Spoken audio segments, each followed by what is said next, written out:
Does your man see you as a goddess? More importantly, do you see yourself as one? Because those are two completely different things. A man can worship a woman who secretly feels insecure.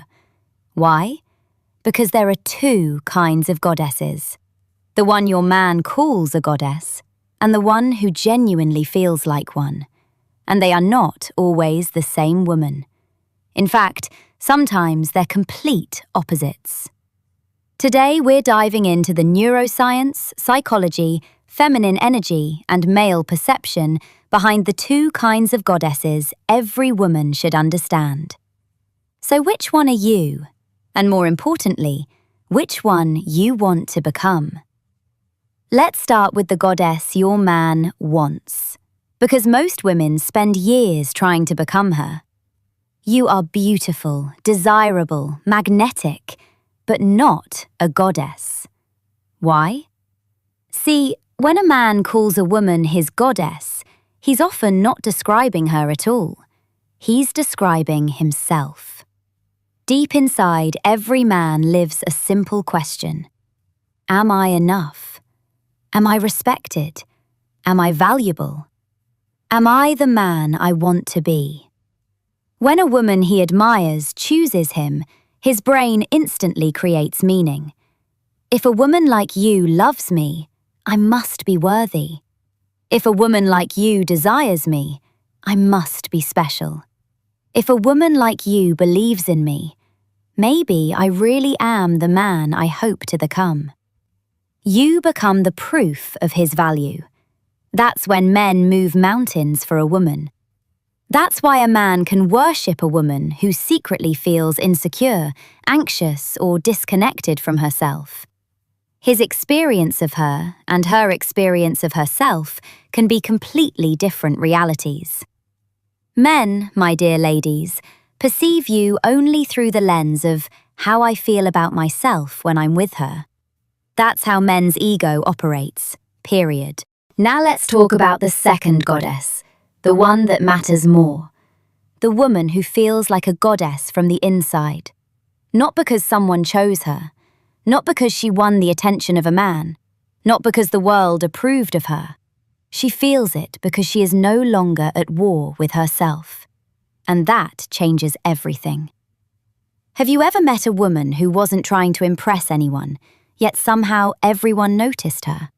She wasn't necessarily the prettiest woman in the room, but there was something about her that made people relax, open up, and feel comfortable around her. Neuroscience gives us part of the answer. Human beings are constantly reading one another's nervous systems. Long before people consciously evaluate your appearance, status, intelligence, or accomplishments, their brain is asking a much simpler question. How do I feel around this person? Am I safe? Can I trust them? Are they confident? Are they anxious? Are they grounded? Most of this happens below conscious awareness. Before people hear your words, they feel your state. What many people call energy, neuroscience often describes as nervous system communication. We are constantly sending signals through our voice, facial expressions, breathing patterns, posture, eye contact, and emotional regulation. The brain is processing thousands of these signals every second. Let me give you a simple example from my own life. Recently, I was interviewing several candidates for a position in my company. One of the men I interviewed wasn't necessarily the most impressive on paper. He wasn't trying to sell himself aggressively, but there was something about the way he spoke. His voice was calm, steady, confident, and emotionally regulated. I had never met him in person. He would be working remotely. Yet within minutes, I noticed something happening inside me. I felt reassured. I felt that things would be okay. I felt that this person could be trusted. And that's exactly the point. My nervous system had already formed an impression before my conscious mind finished evaluating his qualifications. He got the contract because of how he made me feel. Not through manipulation, not through persuasion, through regulation, through presence, through the emotional state he was transmitting. This is one of the reasons some people seem naturally magnetic. Their nervous system communicates certainty instead of chaos. Their brain isn't constantly broadcasting fear, insecurity, approval-seeking, or internal conflict. And human beings are incredibly sensitive to this. Researchers studying emotional contagion, mirror neurons, and social neuroscience have repeatedly shown that people unconsciously absorb and mirror the emotional states of those around them. In other words, emotions are contagious. Confidence is contagious. Anxiety is contagious. Calm is contagious. This is why some people walk into a room and create tension without saying a word, while others create a sense of ease before they even speak. Now let's bring this conversation home for a moment. Forget the fancy words, the neuroscience, the feminine energy. Let's look at who you become when nobody is watching. When you're at home, in your own environment, with your children, your husband, your family. How do you move through your day? Are you constantly rushing? Do you always have 10 things happening at once? Are you stressed, overwhelmed, impatient, snapping at people without even realizing it? Because whether we like it or not, our emotional state becomes the emotional climate of our home. And now, let's talk about your man. Maybe your man is emotionally mature and grounded, or maybe he's reactive. Maybe he worries too much. Maybe he gets frustrated easily. Maybe he becomes demanding, controlling, or emotionally activated when life gets difficult. The mistake most couples make is that they begin matching each other's emotional state. He becomes anxious, so you become anxious. He becomes angry, so you become angry. He raises his voice and you raise yours. Now you have two nervous systems escalating each other instead of helping each other.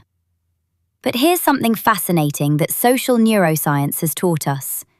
Nervous systems are contagious. Emotional states are contagious. Human beings unconsciously influence each other's level of stress, safety, calm, and emotional regulation. This is why one calm person can sometimes settle an entire room.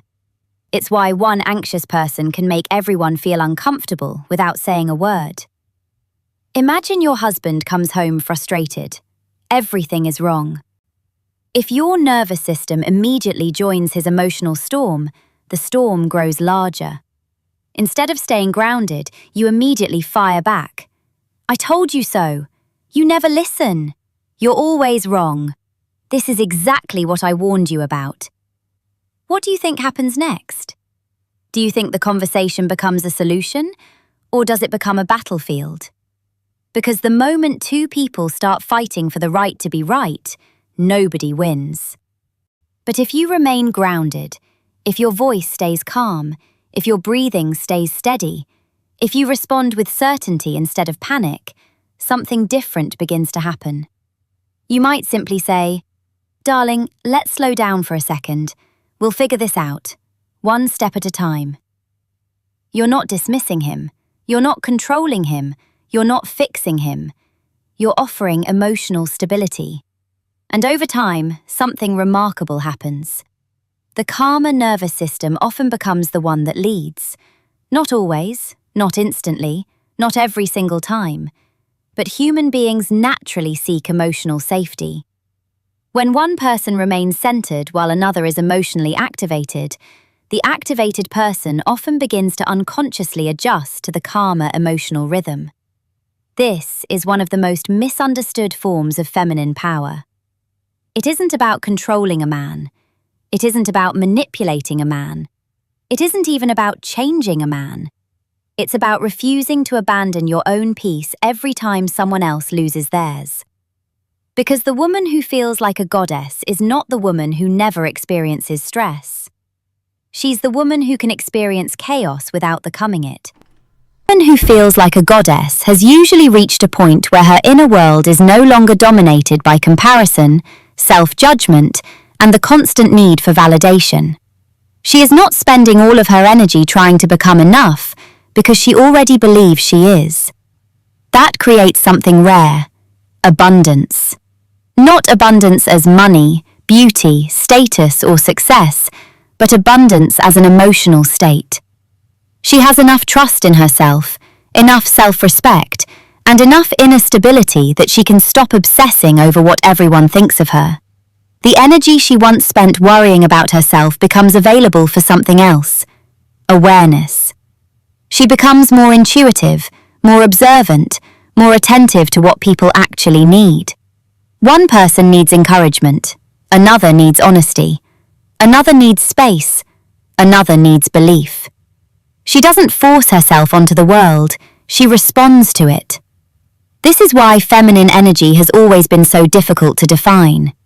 It isn't weakness, it isn't passivity, it isn't submission. At its highest level, it is awareness, it is emotional intelligence. It is the ability to understand what is happening beneath the surface without losing yourself in the process. And here is the irony. Most women spend their lives chasing the first goddess, believing that admiration, attention, and validation will finally make them feel complete. But the moment a woman becomes the second goddess, the one who feels whole within herself, she often becomes the first one naturally. People notice her, men are drawn to her, opportunities appear, relationships deepen. Not because she learned how to attract attention, but because she no longer needs it. And that may be the greatest secret of all. The deepest feminine power was never about getting the world to worship you. It was about reaching a point where you no longer require its permission. So let me leave you with one final question. Which goddess have you been chasing all these years? The one the world sees, or the one you feel when you're alone with yourself? Because the truth is, this has very little to do with beauty, money, success, status, or even the attention of a man. Those things can amplify who you already are, but they cannot create it. Real feminine power begins the moment you stop asking the world for permission to know your worth. The moment you stop negotiating your value. The moment you stop chasing validation and start creating peace within yourself. And when that happens, something extraordinary occurs. People feel it. Men feel it. Universe feels it. The world responds to it. Because when your inner world becomes peaceful, life seems to stop fighting you. Things begin to flow. Doors begin to open. The right people arrive. The wrong people leave. Not because you've become someone else, but because you've finally become yourself. Today is Friday, and on Fridays, I speak what's on my mind. So, if you'd like to hear my personal story of transformation, write part 2 in the comments, and then, one of those Fridays, I'll tell you how I learned these lessons the hard way. This was always yours, Katara Lilith.